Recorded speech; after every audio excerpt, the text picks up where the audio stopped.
Thank you for tuning in to the GSMC Sports Podcast presented by the GSMC Sports Network. I am your host, Nelson. Yes, I just got a haircut. Looking nice, looking fresh, looking so clean. Those of you guys on the audio side, you guys can't see, but if you guys were paying attention to the news earlier today, then you would already know that Daniel Jones has signed a contract with the Minnesota Vikings. So that's going to be the first segment. That's what we're going to be talking about. Then in the second segment, we're going to be previewing and doing some predictions of the games that are taking place on Thanksgiving. There's going to be 3 of them, as per tradition. It's like every single Thanksgiving, there's always going to be like 3 football games happening. So we're going to talk about all 3 of them. Then in the third segment, we're going to be looking at the NFL game that's going to take place on Black Friday, as well as some of the college games that are also going to take place on Black Friday, because they could be a little bit important for the college football playoffs. It really depends on what the results of some of these games are. And then in the fourth segment, we're going to look at the college football playoff bracket, how it stands right now, and whether or not teams can be eliminated from them, and my overall opinions on the college football playoff bracket. Because this is a new thing, and it's not something that I was expecting to really cover all that much. And like, I'm used to the old playoff format where it was just like only 4 teams were able to make it. So we're going to talk about that, and then we also have a special 5th segment at the end of the of the 4th segment, so be sure to stay tuned for that if you guys are interested. Before I begin, though, I'd like to remind everybody that we love to hear what you guys have to say during the show, whether you guys have a hot take, whether you guys have a burning question, something that you've just been dying to share. We're all ears, and if you really want your comment and or question to get noticed, then I recommend using Super Chat. You just click on the $ below the chat box, and you can send in your comments and or donations that way. If Super Chat's not really your thing, then you can always use the link displayed below the ticker on every show segment, GSMCPodcast.net, and you can send in your comments and or donations that way. So with that out of the way, we can go ahead and get into this first segment, which is going to be all about Daniel Jones. As you guys know, he was released from the Giants like last Friday, and he's been looking for a job ever since. He said that he wanted to play for a playoff team, and like several teams, for some reason, they were interested in acquiring him on their roster. I don't know why you would want Daniel Jones on your roster, but for the Vikings, it somewhat makes sense because Daniel Jones is not going to be starting for the Vikings. I mean, the Vikings, they're a 9-2 team right now, and he moved from a 2-9 team to a 9-2 team, which is like, whoa, amazing. And a lot of people on the internet are making a big deal about it, but he's not going to be starting. I mean, they're a 9-2 team for a reason. They did not need a quarterback, and with how Sam Darnold has been playing for the Vikings, it doesn't really seem like Jones is going to take that starting spot or even be in like competition for that starting spot. Like usually whenever a quarterback is winning for your team, you don't really like to change the quarterback unless something bad happens, whether he's injured or whether he starts playing bad or going on a slump. You usually don't want to change the quarterback out unless you're the Steelers, where they had Justin Fields. They were winning with Justin Fields, and a lot of people, when Justin Fields got taken out and replaced for Russell Wilson, a lot of people were a little bit upset because the Steelers, they were winning with Fields. It did not make sense to change the quarterback when they were winning, but Russell Wilson has shown why he deserved to be the starter and took the starting spot, because before he was hurt, it was already declared that he would be the starter for the team and that Justin Fields would be the backup. So I don't know why people were making such a big deal out of it, but that's their thing. But it would seem like the Vikings, they just wanted a backup quarterback just in case. I mean, it is Sam Darnold, so it's like there are times where he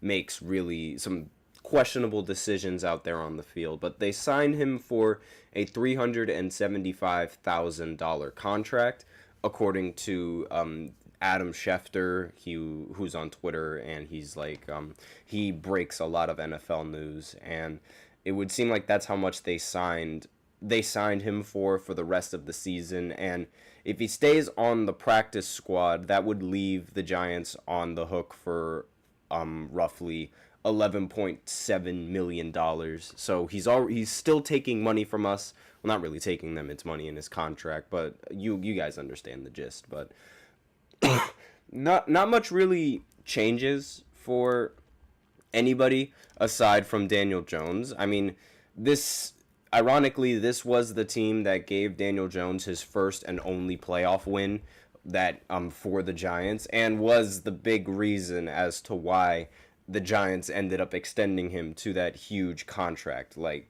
without that playoff win, Daniel Jones would not have made that much money and would not have been given so much money by the Giants. And ironically, here he is now getting helped out by the Vikings once again in acquiring a job. And nothing really changes unless you're, as I said, nothing changes unless you're Daniel Jones, because like he went from starting quarterback on a losing team to a third string quarterback on a winning team. So it's like, I don't really see the big deal with this change. There are some people that think that Daniel Jones might take the starting spot. I don't think that's ever going to happen. And I don't know. Like, a lot of people, they were talking as if he was going to be the starter, but I don't think that's really a thing, because I mean, the Vikings, like I said, they're 9-2, and they didn't really need a quarterback. Now, I don't know if they're going to really keep him for the next few years, and I have no idea whether or not he's going to sign with a completely different team. But this officially, it marks the end of Daniel Jones and his time with the Giants. It was not a good time, as you guys might have been keeping up, and you guys might know. But this is good for him. You know, he has a job, and I highly doubt he's going to lose his job if he's on the bench. But we'll see how it goes for the future. Again, this is just it needed to happen. I was expecting him to get released to a new team. I didn't really, maybe towards the off season when the season's already over, maybe he's going to try and find a starting job, but I don't know. It seems like third string quarterback is the right spot for him in this league, at least to me. So he's going to start on Minnesota's practice squad with Sam Darnold and Nick Mullins atop the team's depth chart. And according to Ian Rappaport, who reported this on Wednesday, earlier today, and this is so now the Cowboys, they can't be funny and they can't sign Daniel Jones because a lot of people, they were thinking that the Cowboys, they needed a quarterback, and people thought it would have been funny if the Cowboys signed Daniel Jones for one game to play against the Giants, and the Cowboys end up beating the Giants, because I think the Cowboys are going to beat the Giants anyway this year. But I mean, we'll see how that goes. I'll go ahead and go into that in the second segment. But it would have been hilarious had he left the team, because for some reason a lot of Giants quarterbacks and a lot of Jets quarterbacks, most of the time whenever they leave to go to another team, they always tend to play better. I mean, we saw Sam Darnold, he ended up leaving the Jets, and here he is on Minnesota being 9-2. Now, I will say they might be 9-2 in spite of Sam Darnold. I mean, he does have his moments where he's just throwing too many interceptions and making bad decisions, but most of the time he's had his good moments. And then there's obviously Geno Smith, who was a backup for both the Jets and the Giants, and here he is on Seattle being the top team in their division, from what I can remember. That division is really close, but they did come on top against the Cardinals, and they're sort of putting pressure on the Cardinals to try and win out their division. I mean, they sit at 6-5 right now. Geno has not really been as good as we've seen him in the last few years, but these last few games against interconference opponents, because again, the last two games that they played were against the Niners and against the Cardinals, they ended up winning in both of those games. And now they sit 6-5 with the top spot in their division due to a conference tiebreaker as of right now. So I mean, we'll see how the rest of the season goes, but they're also the number one team in their division. The Vikings, from what I can remember, they're not the top team in their division. I mean, they're close to being the top team, but when you're in a conference, well, when you're in a division, excuse me, with the Detroit Lions, it's really difficult to be a top seeded team over there. And like we see this trend, so maybe Daniel Jones is going to suffer from that exact same trend where he just performs even better, not on the Giants. I don't think that's going to happen. I genuinely I don't think that's ever going to happen. I'm not entirely sure whether or not Daniel Jones is going to even be in the starting lineup, but if he was still on the Giants now, there wouldn't really be that much of a change. I know Tommy DeVito is out with an injury, at least according to recent reports. So I'm not entirely sure whether or not he's going to be playing in the next game. But he Jones drew, apparently, like before signing with the Vikings, he did draw a lot of interest from non-playoff contending teams, where he might have seen the field a little bit sooner, but I guess he's just waiting for free agency for that. And he said before that he wanted to play for a playoff team. So I guess no other better playoff team than the Vikings to play for. But we'll see how it goes. I don't think it's going to really be something positive. Then again, it's Daniel Jones, so nothing is really positive with him. But he's got a job, so we'll see whether he keeps the spot on the roster or if he goes somewhere else in free agency. But that's all for the first segment. So now we're going to go ahead and go into the second segment, where I do a little bit of a preview of the games that are going to take place on Thanksgiving. There's going to be 3 of them, so I'll talk about that right after this short break. Be sure to stay tuned. I feel like I'm losing my mind. Is everybody in the world blind? Please, Lord, give me a sign, a sign. I feel like I'm losing my mind. Is everybody in the world blind? Please, Lord, give me a sign, a sign. I wanna be the greatest. Everybody on the fake shit. I look around and feel like everybody is the fakest. I make this every day and I'm impatient, hoping one day I blow up from the basement. Statement, the top is so vacant. I don't hear shit that I think is amazing. Waiting for my day when I'm playing sold out shows for 1,000 faces. Hey, give me that crown, get in my way and to be put down. It ain't your place, all this my town. If I want that shit, then I'll get it right now.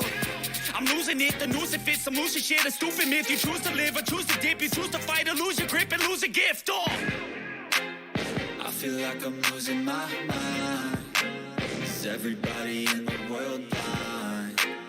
Please, Lord, give me a sign, a sign. I feel like I'm losing my mind.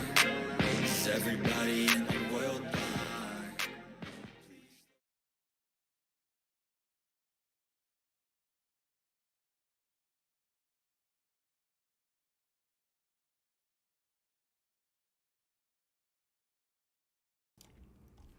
And we are back with the second segment of the GSMC Sports Podcast, presented by the GSMC Sports Network. And in this the second segment, we're going to be looking at the NFL games that are going to be taking place on Thanksgiving. We got 3 of them, and we're going to do a little preview of all 3 of them and what I expect from these games. And before I begin, I'd like to remind everybody that we love to hear what you guys have to say during the show, whether you guys have a hot take, whether you guys have a burning question, something you've been dying to share. We're all ears, and you can use Super Chat. You just click on the $ below the chat box, and you can send in your comments and or donations that way.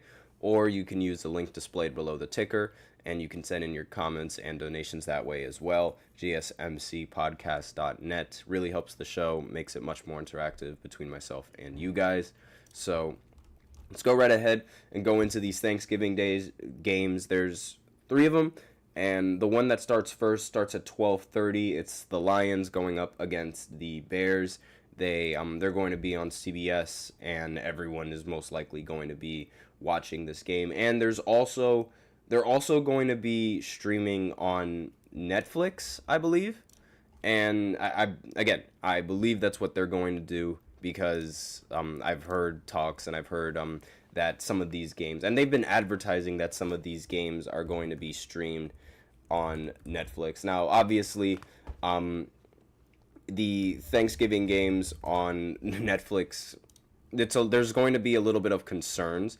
Like, actually, wait, no, it's I'm mistaken that the games on Christmas are going to be hosted by are going to be streamed on Netflix. And what I was going to say was that when Netflix was streaming the fight between Jake Paul and Mike Tyson, a lot of people really thought that the streaming and the quality of the stream was really bad, and I figured that was going to be a problem for the games that would be hosted on Thanksgiving. But apparently, like from what I'm looking at right now, it says that Netflix is going to be handling the Christmas games.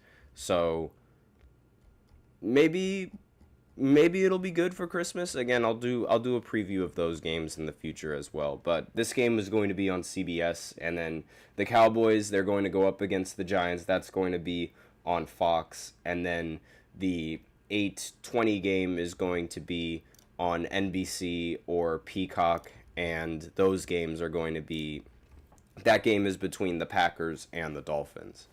So those are when these games are going to be scheduled and where they're going to, where you can watch them on TV. And for the Lions and the Bears games, I mean, I don't really have faith in the Bears. I don't think anyone really has faith in the Bears in this game. I wouldn't be surprised if the Lions end up dropping 50 points on them, because that's just how good the Lions have been in these last few games. And in, I believe, the last 3 games, they've shut out their opponents in the entirety of the second half. Against the Colts, they were the only points that the Colts scored were in the first half, and they were all field goals. And then against Jacksonville, the only points that Jacksonville scored in this game were in the first half as well, and they were just field goals. And then in the game against Houston, where Jared Goff turned into Jared Goof and threw 5 interceptions, they were also held scoreless in the entirety of the second half, and that's what sort of willed this team to make the comeback in the end and ultimately win the game. Now, that game against the Texans was rather close, but the game against, and primarily because Jared Goff turned into Jared Goof, but in the last few games, specifically against Jacksonville, I will say they do have an injury at quarterback. So Mac Jones at quarterback is not really something to brag about beating, even though Trevor Lawrence might not have been able to do all that much against this Detroit Lions team either. They did put 52 points on them. And Jared Goff did not turn into Jared Goof this game. He completed 24 of his 29 passes and threw 4 touchdowns and 412 yards with a ridiculous passer rating and quarterback rating. So this game was never in doubt against the Jaguars. And the next game, I mean, Amon-Ra St. Brown in that game was ridiculous, and so was Jameson Williams. And against the Colts, while I will say the game was never in doubt with that game either, they did not run up the scoreboard nearly as much as they did against Jacksonville. And despite this, though, Jared Goff did not turn into Jared Goof. He threw for 269 yards. He didn't throw a touchdown, but he did not throw an interception either, and he completed 26 of his 36 passes. And Jahmyr Gibbs, he walked in for 2 touchdowns, and David Montgomery walked in for 1 touchdown as well, and ultimately sealed the win for Detroit. But these teams have been held scoreless throughout the entirety of the second half, so I wouldn't be surprised if they continue on with that trend, especially with the Bears, who just find numerous ways to lose in games. Several heartbreaking ways to lose in games as well, but I think Detroit is probably going to drop like maybe 40 or 50 points on them. But that's just me. I don't think Caleb Williams is going to be able to keep up with Jared Goff and his assuming he doesn't turn into Jared Goof, because again, that could happen. That could happen out of nowhere where he just has a really, really bad game. Again, most of Jared Goff's interceptions have come from that one game against Houston, which is, it's really crazy to think about, right? I mean, he's thrown 9 interceptions this entire year, and 5 of those interceptions came in one game. Like, that's a very crazy stat. So, I mean, if you take away that game, then it would be around 20 touchdowns and 4 interceptions, or maybe like, what's the math on that one? Like 18 touchdowns to 4 interceptions, which is not a bad touchdown interception ratio. Even so, 20-9 is not that bad of a touchdown to interception ratio. But again, I feel like the Lions are just going to destroy them. Now, the Giants going up against the Cowboys. Usually this is a good game and a hard-fought battle, but this game I think is just going to be a punt-off for most of the time. Either that or it's going to be a field goal kicking contest, or a 3-point contest as I like to call it.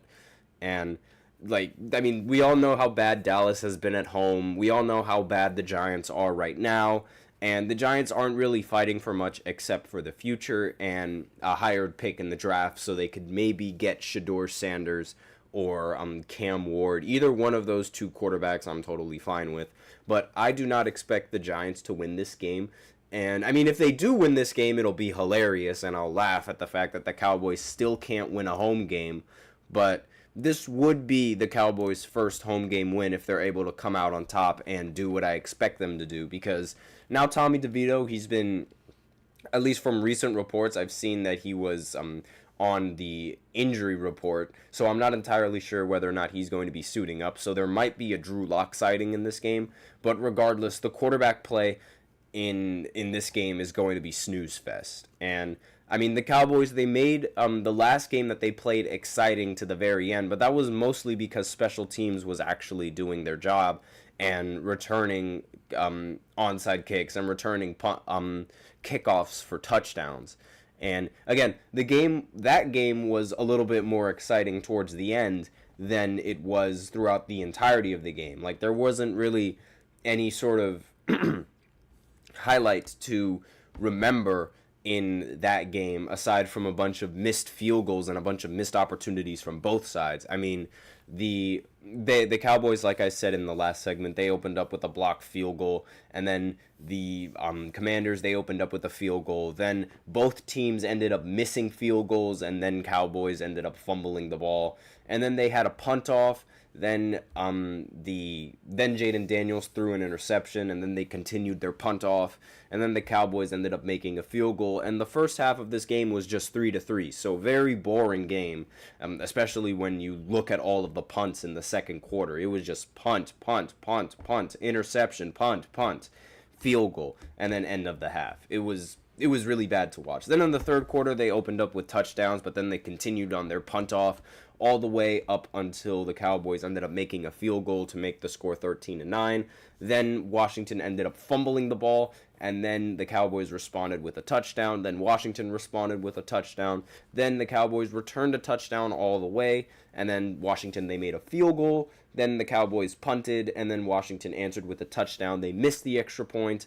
And then the Cowboys, they returned the onside kick all the way over to the touchdown to end the game. Again, most of the exciting stuff happened in the fourth quarter. I don't expect there to be much exciting things happening in this game, aside from maybe a lot of interceptions. But other than that, I don't think this game, of all the Thanksgiving games, I think this one is the weakest one, mainly because neither side is going to be doing all that much. I mean, you might argue that the Lions going up against the Bears is going to be a boring game because one team is going to run up the scoreboard and then the other team is just going to be left in the dust. But at least you can see the other team running up the scoreboard, and who doesn't like watching teams score touchdowns? But in this game, you're most likely going to watch teams kick field goals, and that just kills the excitement out of most games, where it's like you get all the way to the red zone and then you're like, ugh, they got to take a field goal, or they got to do this, or they got to do that, oh my god, they mess up again. It's like you would much rather see teams put the ball in the end zone than you would see teams kick field goals. And then that leaves us with the final game, and I think what's going to be the most interesting game of Thanksgiving, which is hold on, I'm just adjusting this real quick, the game between the Packers and the Dolphins. Now, I just want to say this. I don't think Tua is a good quarterback, but I will say that he does indeed bring value to the Dolphins. I mean, when he's not on the Dolphins, this team looks unbelievably bad, and they look like one of the worst teams in the NFL. But when they do have Tua Tagovailoa, the team looks like a playoff team. So there's clearly value that Tua brings to the Miami Dolphins, but again, I don't really think he's that good of a quarterback. He has his moments with his noodle arm, but he does show a lot of value in playing for the Dolphins, and they've been winning ever since he came back from his concussion protocol. Let's hope he does not have another concussion in this game against Green Bay. And Jordan Love, while I think he's a really solid quarterback, especially after the finally being able to beat the 49ers. It wasn't really his quarterback play that was a reason why they ended up winning, despite the fact that he threw for 2 touchdowns. It was more so Josh Jacobs and his ability to run the ball and put up a lot of fantasy points as to why they ended up winning that game. They also beat the Bears, luckily off of a blocked field goal that would have probably ended up winning them the game. It was the Bears, like that. The Bears going up against the Packers, that's like the Bears Super Bowl, more or less. Jordan Love didn't really play phenomenal in that game, but again, he didn't lose the game for them. I mean, he did throw an interception in this game, but I feel like this game between these two teams, it's going to be very close. And in the last game that Miami played against the Patriots, Jalen Waddle, he had a really good game. Tyreek Hill, he's been very quiet this year. We haven't really heard much from him at all, and it's kind of odd because, like, I remember when he was ranked as the best player in the entire NFL among his peers, and now he's having arguably one of the worst seasons in his entire life. And I mean, compared to what it was last season, he's been really lacking, like, compared to last season, because in last season he had 1,799 yards, receiving yards. In this season he only has 571, which is a huge, like, downfall. Now, part of that is because they didn't really have Tua all that much in this year, so that might be a reason for it, but in the games that Tua has been back in, I will say that most of the receivers and most of the players, they've been playing much better, and the Dolphins have been winning because of Tua Tagovailoa and his play.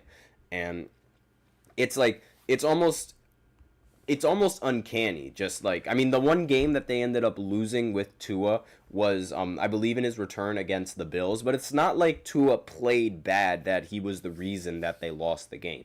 So I'm expecting a really good quarterback duel between these two matchups. If Jordan Love cannot put up a solid fight, if he's in that, sophomore slump that he's in, we'll see how it goes. But again, I think that these two quarterbacks are going to give us a really good show. And I mean, I hope they do. I think this is going to be the most exciting game in all of Thursday night football and in Thanksgiving football, because this game is going to be happening at 8:20. So that's all that I have for these Thanksgiving Day games. And obviously, I'm sure a lot of people are going to be watching these games, and I really hope that the teams that I expect to win, Lions, and unfortunately, I expect the Cowboys to win. I don't want them to win, but I expect them to win. And between the Packers and the Dolphins, that's really the one that I'm still more undecided on. But if I were to pick one, I think I'm going to go with the Packers on this one. I think that they're going to put up a really solid fight, and I think they're going to win the game in the end with the home field advantage that they have. Now, I'm not going to say that this game is not going to be close, and I wouldn't be surprised if the Dolphins end up coming out on top. And with that being said, we're going to go into a short break, and then we're going to talk about the games that are happening on Black Friday. There is one football game as well as 2 college games that are going to be happening on Friday, so we're going to talk about that right after this short break, so be sure to stay tuned. Looking for your daily fix of sports talk without having to pay for it? GSMC Sports Network is available on YouTube. Just search GSMC Sports Network. Get your fix of daily sports talk shows on YouTube, absolutely free. NFL, college football, NBA, MLB, MMA, UFC, fantasy football, and so much more. GSMC Sports Network has shows running all day long, with new sports shows starting every 2 hours. Just like on your favorite cable sports channel, except GSMC Sports Network is absolutely free. Just search GSMC Sports Network on YouTube to catch one of your new favorite shows, like the GSMC College Football Podcast, Chip Shot Football Podcast, Hoops and Heels Women's Sports Podcast, GSMC Basketball Podcast, and so many more. Check it out for yourself. GSMC Sports Network, now available on YouTube absolutely free. Search GSMC Sports Network on YouTube right now.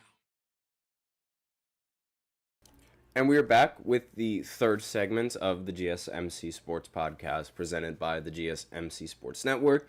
And in this third segment, we're going to be talking about the Black Friday games, and we're going to look at the Black Friday game that's going to be from the NFL, as well as the college games, because there's going to be 2 college games that are going to be taking place on Black Friday as well. But obviously, I believe that the NFL Black Friday game is going to be the one that a lot of more people are going to tune into, even though this the college games, it's towards the end of the season, these games are going to be rather important because it's going to determine whether or not teams are going to be able to make the college football playoffs and be eligible for it. So we're going to go ahead and talk about that, a little bit about that as well, because again, it is a new system, so there's no real guarantee as to like which teams are going to end up prevailing in the college football tournament and which teams are going to even be eligible for it. It's still a new thing, so take what I say with a grain of salt. So,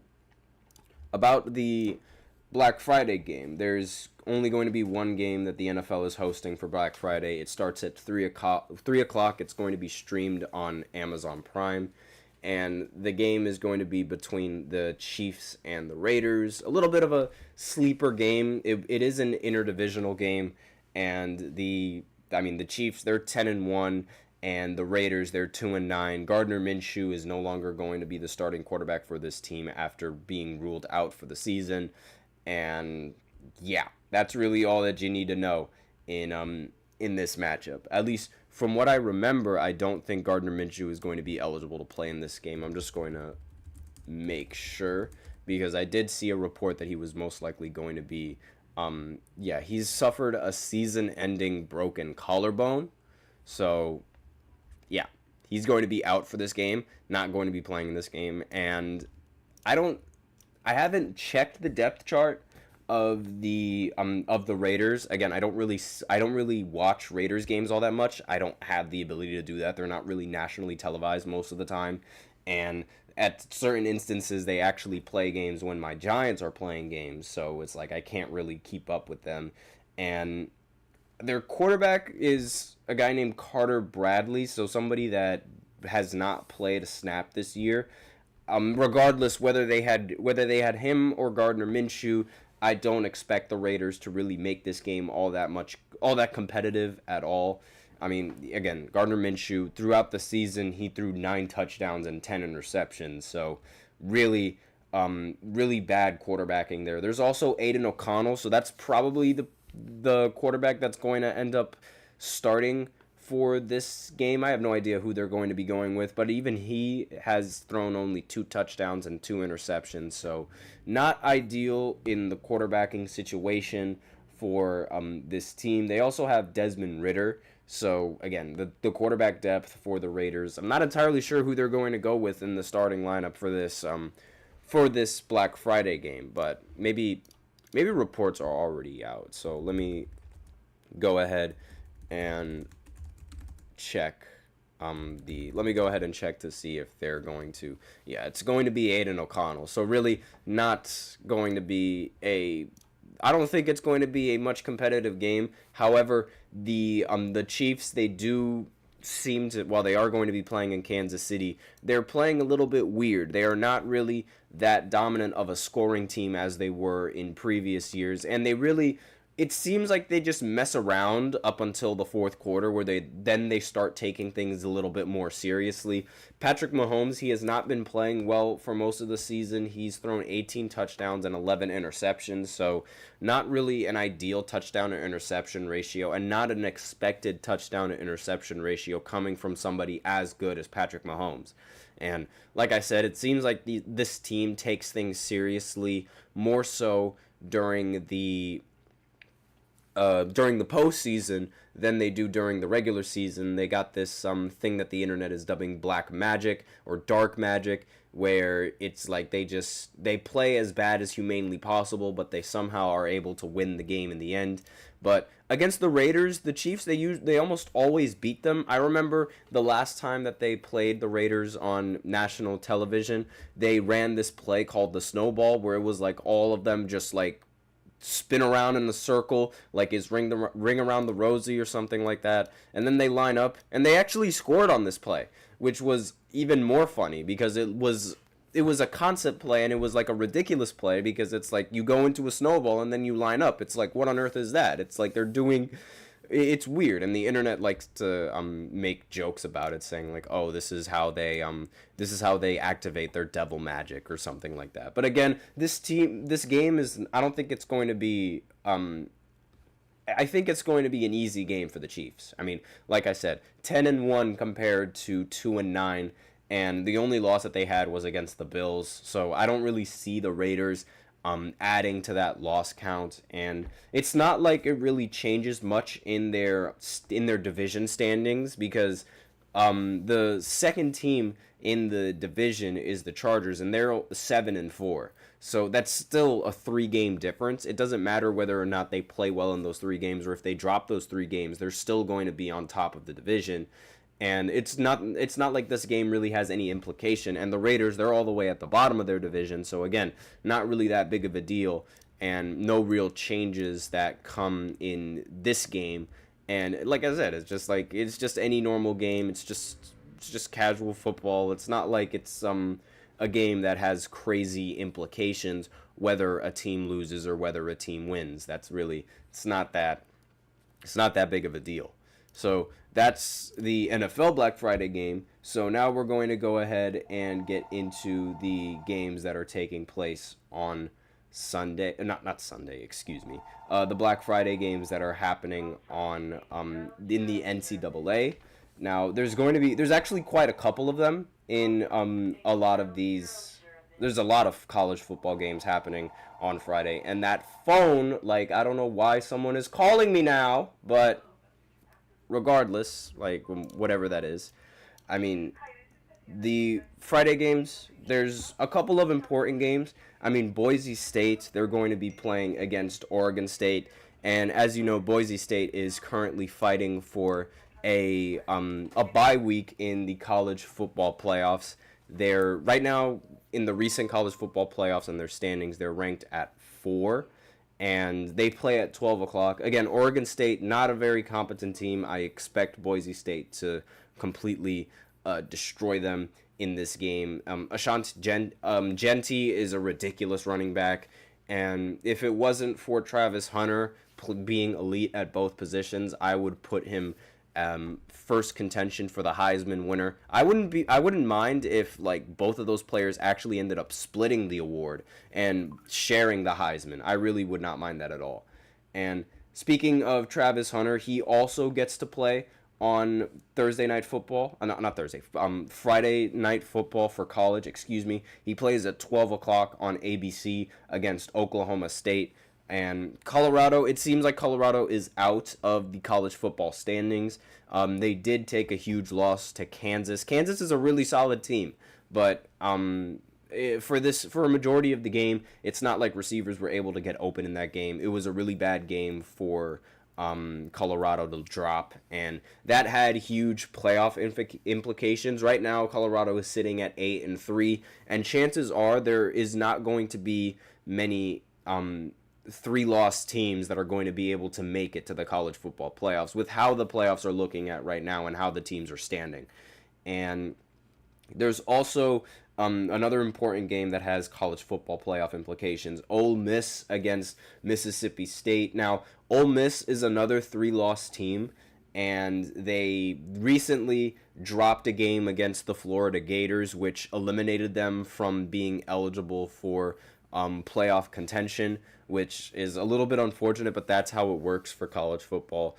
And I mean, if they would have been able to come on top in that game, then maybe they would have been able to have a spot in the college football playoffs, because, I mean, the SEC teams, they're more often than not better than the rest of the other teams that are in the college football playoffs and in their standings.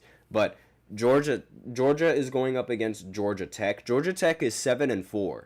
And Georgia, obviously, we know Georgia has its own problems. They're 9-2.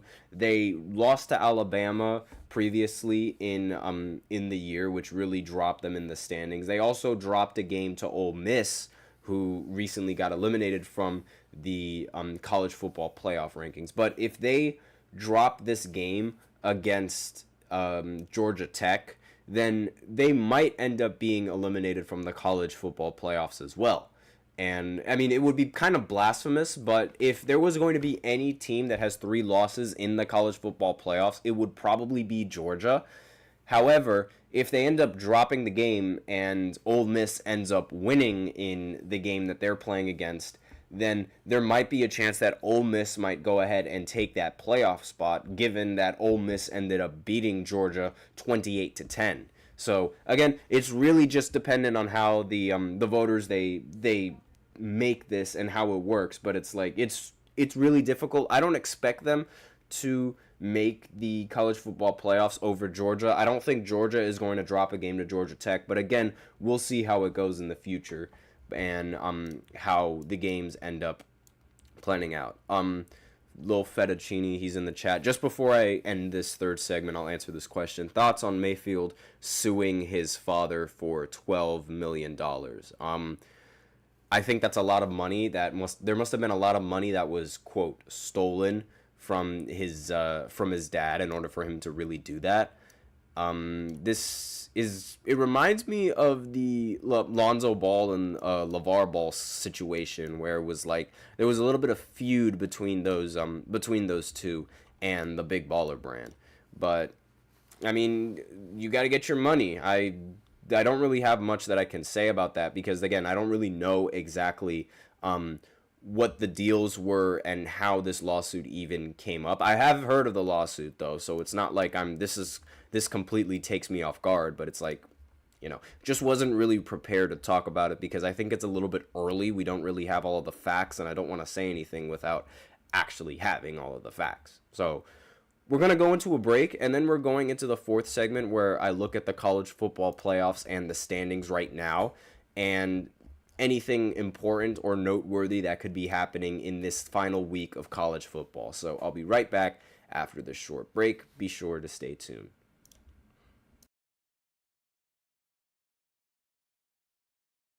For the best and latest podcasts available anywhere, go to the podcast app on your cell phone and type in GSMC to access free content-rich podcasts on health and wellness, book reviews, sports, entertainment, relationships, social media, movies, technology, finance, and even weird news. Subscribe and download the GSMC Podcast Network's family of shows, available everywhere podcasts are found.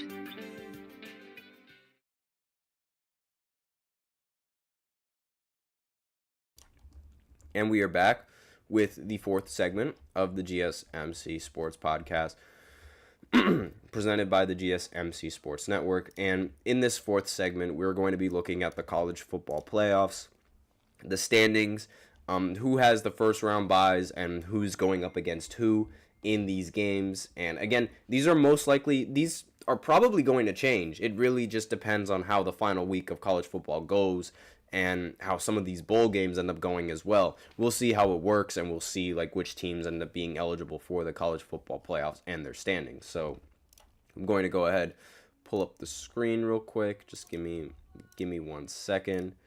All right, there we go. So as you could see, obviously the Oregon Ducks, there's really no how should I say? There's no other team that has better cushion in the college football playoffs than the Oregon Ducks right now. They're the only team that has gone undefeated in their season, and rightfully so. They are the number one team in not just the Big Ten, but also in the entire nation.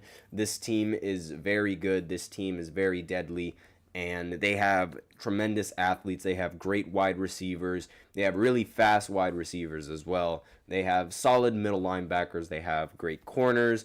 Basically, everything about this team has been phenomenal. They've been dominating in their conference, and they've been winning all of the important games as well. They beat Ohio State, which was by far their most impressive win in this entire season. Ohio State is ranked, I believe, second in the nation, as well as second in the Big Ten, I believe. If there was any other team that would be ranked higher than them, it would be probably Penn State. But right now, as of how it looks and how the standings are, it would seem like Ohio State is ranked second in the entire nation, and rightfully so. They also have a great team. They have great running backs. Judkins is phenomenal, and same with a lot of the receivers. They got this freshman who is just an absolute beast. A lot of these teams, they have really young players that are incredible and really capitalizing on this new era of college football, with NIL deals and making money like that as well. And like I said, the Ducks, they ended up beating Ohio State, and they also ended up beating the Fighting Illini, who are ranked 20th in the nation. And that's another really solid team that they ended up destroying. I mean, they won 38-9, and they've been dominating their conference. It makes total sense that they are the number one seeded team, and they're going to go into the college football playoffs with a bye week. And the Texans, since they are the top seed in since they're the top seed in the SEC, they're also going to be in the they're also going to have a bye week, and they're ranked third in the nation right now, but again, they're number one in the SEC, so it makes sense that they're going to get a bye week. And they did drop a game to Georgia, which was their biggest loss, but they did also beat Michigan, who at the time were the number 10 team in the they were the number 10 team in the nation. And they also beat the Vanderbilt Commodores, who were that was the team that ended up beating Alabama in a shocking win. And after that win, they were ranked 25th, and they ended up beating them 27-24. So rightfully so, they are the top team in the entirety of the SEC, and they're going to go into the game. They're going to go into the playoffs with a bye week. Now, they're going to play the Aggies, and I believe the Aggies, they are coming off of a bad loss to the Tigers, I think it was, that they ended up losing to. And the Tigers, they were unranked, and of course, when you lose to an unranked team, that is ultimately going to hurt your standings, not just in the entirety of college football, but now in your playoff hopes as well. So I believe they're going to have to either win this game, and some other teams are going to have to lose this game to even give them a chance, but it's not looking good for them. And then in the other team that has another bye week is the Miami Hurricanes. They're a fantastic team. They got Cam Ward, who I hope is going to be the future quarterback of the New York Giants. He only had one loss in this season. The Miami Hurricanes, they've been phenomenal with Cam Ward at quarterback. And they also have some solid wins against rather competent teams. I mean, they did beat the Gators. They also beat the California Golden Bears, the Louisville Cardinals, Florida State, who's been awful this year, and they also go up against Georgia Tech. Georgia Tech has a really solid record this year as well, but they earned the bye week. They've been dominating in most of their games, but they're only third in the ACC, so that's a little bit interesting. And as we know, Boise State, they're obviously going to be competing in the college football playoffs as well. I don't expect them to drop their final game, so they're going to have the final bye week. And then the games that are going to be on the first round, Georgia's going up against Tennessee, and that one is going to be at least as of right now, that's going to be a rather interesting game. I believe one of the games that Georgia ended up dropping was against, Georgia ended up beating Tennessee. Excuse me, that's my bad. I'm mistaken the two. But if Georgia ends up losing, I don't think they're going to be out of the playoffs. I don't think Georgia is going to be out of the playoffs even if they lose. Of all the teams that have these, I might as well just skip through these because right here you guys can see the standings and how they look a little bit better. And don't mind this. There's nothing that I can really do about that. I don't want to play this video for obvious reasons, but now you can see. And these brackets, they always change. Like they're more often than not, they're always going to change. As you could see, the first team that has been ruled out was Clemson, and the second team that was ruled out was Alabama. And Alabama, they lost a huge game last week against it was an unranked team, I believe. They did not play well in that unranked game at all. They played really, really bad. It was against the Sooners. They ended up losing 24-3. They only put up 3 points in this game against Oklahoma, which was embarrassing. And for a team that apparently prepares for big games really good, they did not prepare for this one at all. This is a really, really bad this was a bad showing for the Crimson Tide. And, I mean, they're not going to be in the college football playoffs. It doesn't seem like they're going to be. They're an 8-3 team, and as I said, the only 3-win team that I see making the college football playoffs is going to be Georgia.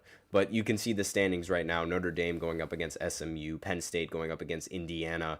And Indiana, they recently dropped their game against Ohio State. They lost in embarrassing fashion. I mean, that was really the first competent team that Indiana played.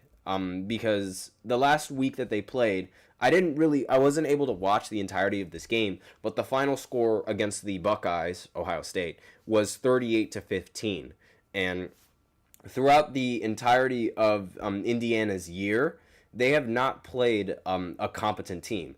I mean, they played the Panthers, they played the UCLA Bruins, excuse me, they played Maryland, the Terrapins, Nebraska, Michigan, Washington Huskies. Like, up until Ohio State, their biggest win was against Nebraska.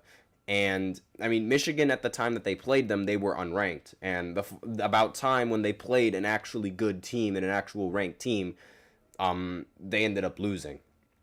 So I think their placement at, like, being ranked at number 5 right now in the rankings, I don't think that's fair to them, and I don't think that's fair to some of the other teams, because it's like, I understand they've dominated in their conference and you can't really blame them for their schedule, but still, that was the only dominant win that they've had. That was the only win that they've had that was against a competent team.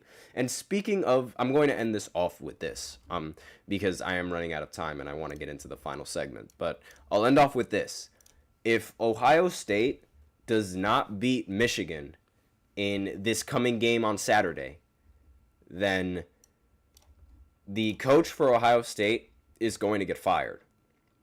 I'm just going to throw that out there. I'm going to throw that prediction out there. If Ohio State does not beat Michigan, then they're going to get fired. That coach is going to be gone, because it's been 3 years since Ohio State has been able to beat Michigan after just owning them in every single one of these games.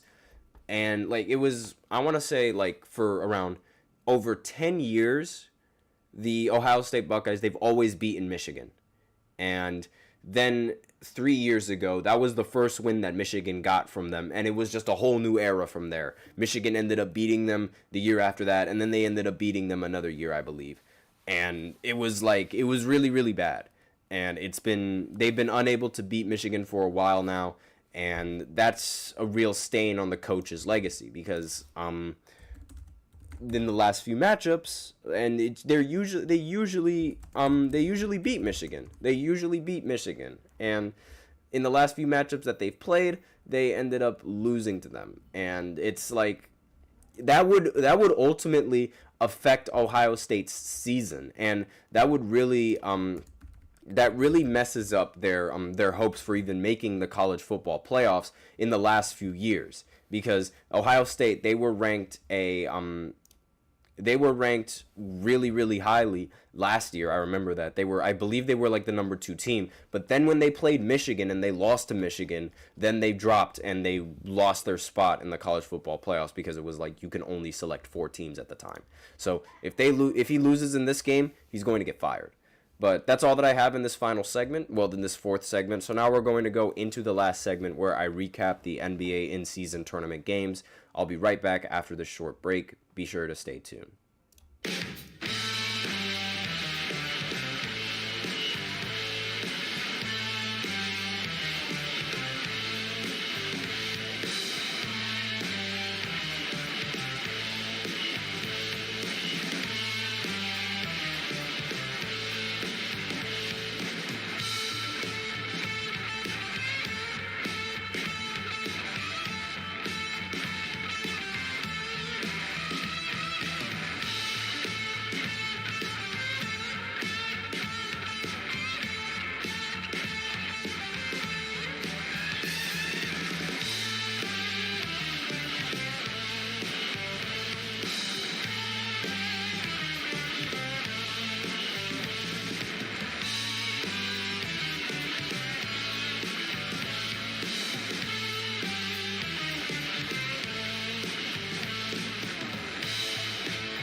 And we're back with the 5th and the final segment of the GSMC Sports Podcast presented by the GSMC Sports Network.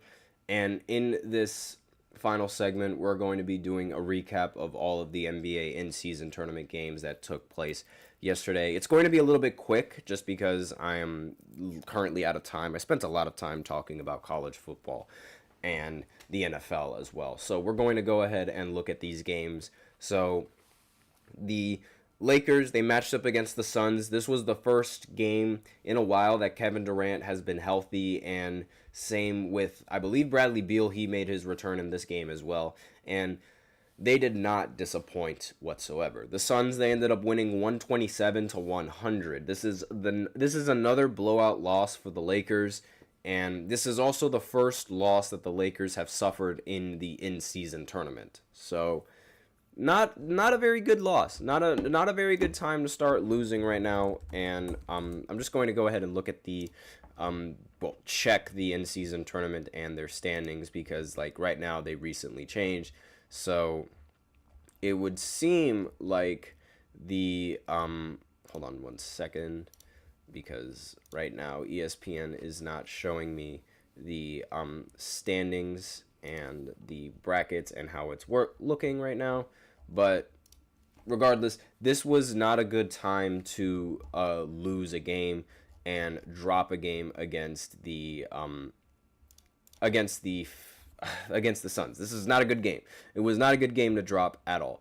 And in the group stages right now, the Lakers, they are currently 3rd in Group B of the standings, and their point differential is also negative right now. So that's really bad, and that really affects their standings, because now they have to try and win the next game and they have to win in a blowout in the final game if they even want a chance to compete in the in-season tournament. But right now, it's not really looking so good for the Lakers. This was a really bad game to drop, and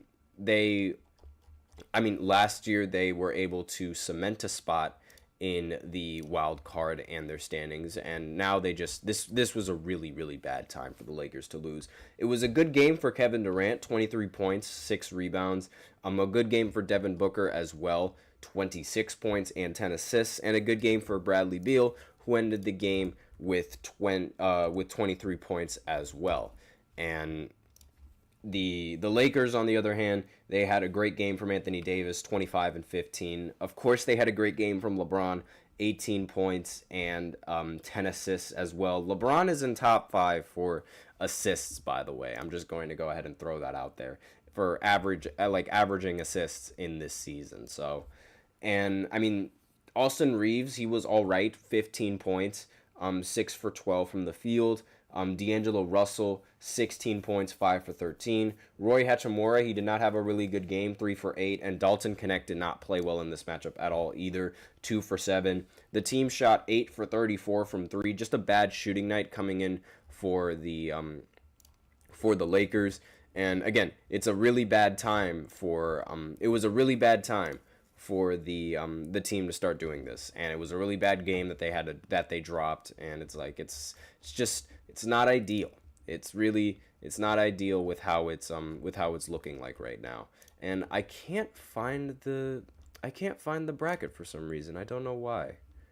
But regardless, we're going to go ahead and continue with the hold on just 1 second.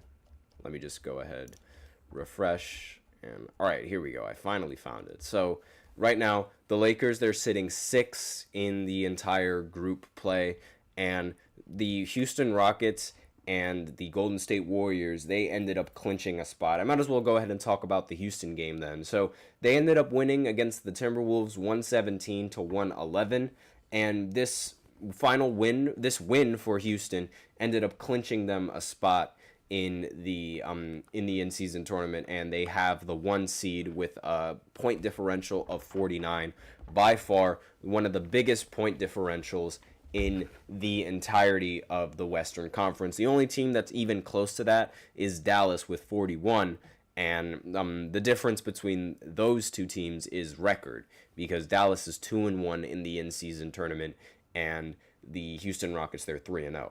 And they had a great game. The Timberwolves, they had a great game from Anthony Edwards, but it wasn't enough to go up against Sengun, who had a triple-double, 22 points, 11 assists, and 10 rebounds. And Fred VanVleet, who had 27 points and 11 assists as well, along with Dylan Brooks, who had 22 points along with that. So this was just dominance coming in from Houston, and they played really well against the Timberwolves. I mean, I think the Timberwolves, they really made a mistake getting rid of Karl Anthony Towns, but that's just me.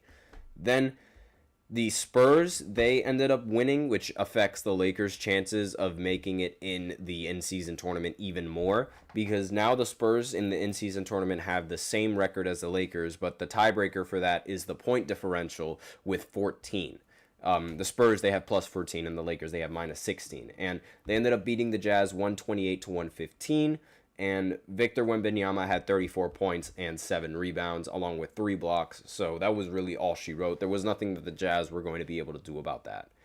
Now, the other game that has some in-season tournament implications, the Bucks, they seem to have finally gone on track. And they're 3-0 in the in-season tournament. And they had no Giannis Antetokounmpo, but Damian Lillard was phenomenal in this game. 37 points, 12 assists. And they did not really need Giannis for this one. Jimmy Butler had 23 points, but again, it wasn't enough. This puts the Bucks in first in the Eastern Conference, and it seems like if the Orlando Magic are able to win their next game, then Orlando is going to be the top seed, because right now, the point differential between the two, the Bucks have 29 and the Magic have 37. So we'll see how those standings get affected in the future. The Bulls, they're also leading in the Eastern Conference right now. They have a they ended up winning 127-108. They have a 2-1 record and a point differential of plus 15. And this win obviously really helps with their point differential, beating the Washington Wizards, who are dead last in not just the Eastern Conference, but also in the in-season tournament and in their games. And it's been really bad for Washington recently. Alexander Sarr had a good game, 20 points, 7 rebounds, and 3 assists as well, but it just wasn't enough for the Bulls, who had everybody on the starting lineup have double figures in scoring, and 2 other players off the bench also having double figures in scoring. Now, the Knicks, they're also 2-0. They did not play in yesterday's few games, but thoughts on the $50K fine for VanVleet. I did not see Fred VanVleet getting fined for $50K, but a lot of these, I'm actually going to go ahead and look at that real quick. I don't know why he was fined $50,000, but he uses profane language toward officials following ejections. Okay, so I don't know. I guess he has a potty mouth. I don't know what else you want me to say about that. But a lot of these suspensions and a lot of these fines, they seem a little bit excessive for players showing emotion, which is something I don't really like. But what can you do? You got to try and keep your composure, because then you not only hurt yourself, but you also hurt your team. And that's where things really go south. But regardless, they ended up coming out on top, so it wasn't really that big of a deal. But and in the previous game that they played as well, because I believe this was a game against, I think he got that fine against Portland, I think it was. And regardless, I mean, Portland is a bottom feeding team. It's not really like they lost to them. I understand that, but again, it's not that big of a deal, especially with now in the in-season tournament, and it doesn't affect them in the slightest. It's not like Portland is going to match up with them in the postseason either. And Let's see.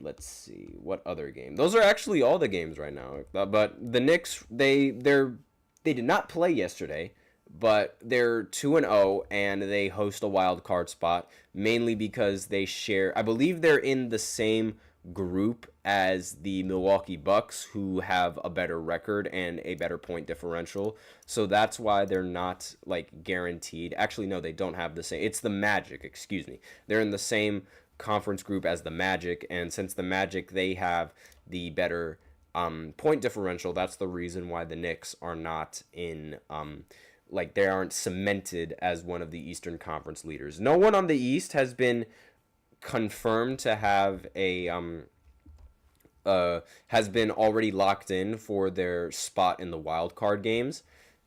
So that just shows how lopsided both of these conferences can be sometimes, because I mean the only teams that have clinched were Houston and Golden State, and those are both Western Conference teams. So we'll see. It's really competitive over there, but that's all that I really have to say in this final segment, and that is it for the show. Thank you so much for tuning into the GSMC Sports Podcast presented by the GSMC Sports Network.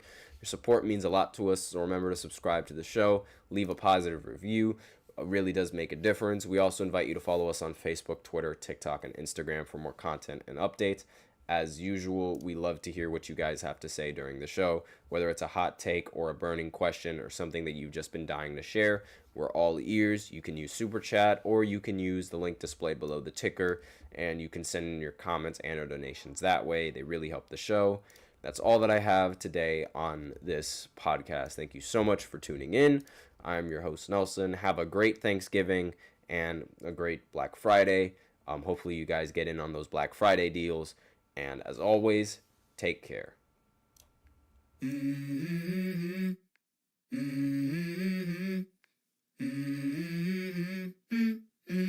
Let's go. I wake up to a little bit of drool on my pillow, feel like it's gonna be a bad day. Yeah, I'm tired of shit, and the coffee ain't hit.